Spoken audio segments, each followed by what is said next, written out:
cuties, and welcome to today's video. So before we get started, I just want to give a PSA. If ashy hands disturb you, I apologize, y'all.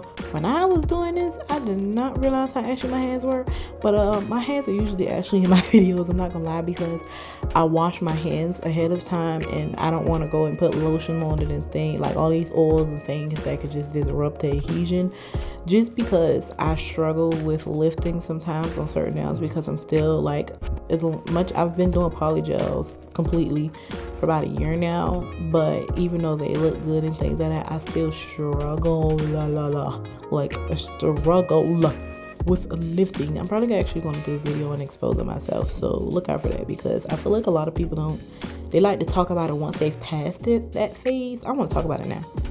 I want y'all to know that I'm not perfect, and that's why most of my videos right now are just based off of the nail art. Plus I honestly just like, recording the nail art, but that's why my hands are ashy, because I just don't want to do anything that could possibly disrupt the adhesion of the polygel to begin with. So I usually have my hands all lotioned up and put the cuticle oil and everything towards the end.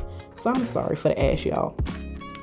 But moving right along, this is some beetle striping gel polish that I use because at the time of this video I didn't have any nail art brushes, so I decided to use that black because they were both the same brands. Like this big black polish is the same, it's a Beetles as well as the striping brush, so I figured make it easier on myself, let's do black. And the only reason I did black is because I wanted to do an all foil set, and from what I've seen and experienced with other people, like their videos, they usually always do blacks because the foil tends to look best up against a black background, just like with chrome. So this foil gel is from Makartt, and I think you have to only cure that for like 15 seconds so it can have like a tacky layer. I know like with this you don't cure it all the way, but I'm only doing my pinky first because I test my pinkies a lot of time to see if I'm gonna like it before I waste my time doing every nail, F it up, and then have to file it off. And I'm not that great with the e-file to a certain extent. To file the surface, I'll be done file it and it'll have dips and divots in it, and then I'll feel compelled to go back and add polygel. I ain't got that kind. Oh, but y'all, look, don't be like me, okay? Look at this. You see the silver part? I was supposed to put that down. Please don't be like me, because it just ain't work like that the first time, okay? Just don't be like me. I don't know what I was thinking. Look at this. Somebody come look at this. Look at this. Somebody come and look at this. Like, I had to try again, y'all. Don't judge me. So I ended up flipping it over. And also, I'm not gonna lie, I am a very price conscious person in general. Some people would call that cheap. I call it frugal. A lot of times when I watch people use nail foil, they just be placing it on it like they don't give a crap about I was about to say the cuss word. Like they don't care about the products. Like this stuff ain't expensive, okay?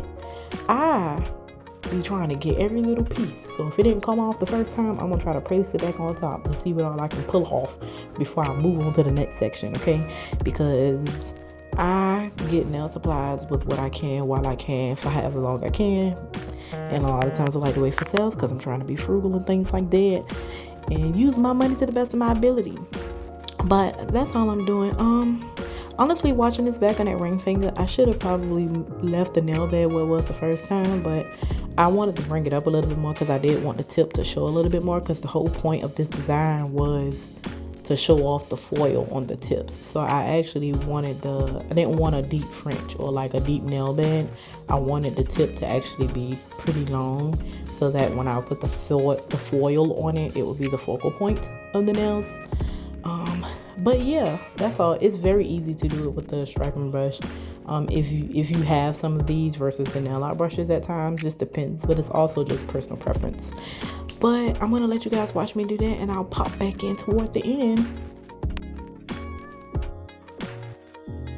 Hey you guys, I also want to add, when doing Frenchies on yourself, when I do my nails, I tend to turn my hand sideways naturally.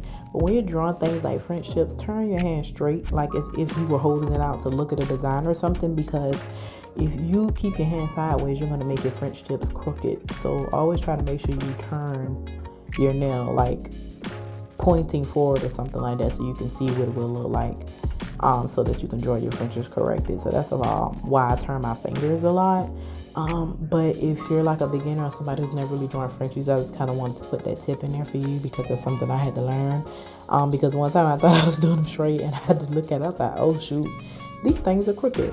But some people like to draw their Frenchies one by one. But I like to just kind of do the hard part, which is outlining the first.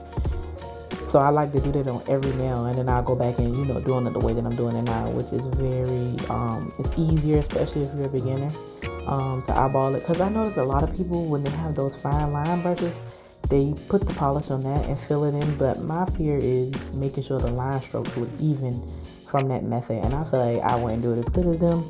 So if I have a regular size gel polish that matches like the striping polish, or something like that, I would rather just outline it with a nail art brush or a striping polish and then polish the rest of it just like that. And also, when you're applying the full gel, I would recommend maybe using a nail art brush, or you know how they sell empty liner brushes like that go inside the striping polishes, so that if one of yours break or is dirty, you can replace it. If you just buy some of those random ones, I would recommend maybe outlining the full gel on here, because there's going to be a close-up at the end where you can see some of the full is above the French line, because it's a little bit, I didn't have those brushes at the time, so you can see I'm just trying my best to polish the outline without like a striping brush, and trying my best to keep it on the nail bed portion. And I apologize if you hear notifications, y'all. I don't know when they're gonna come in. It's like just text messages and things, so sorry about that. But like I said before, I got to get these voiceovers how I live, so I can't re-record it because I got to do it when I have time. But I did once want to come back on here and let y'all know that tip.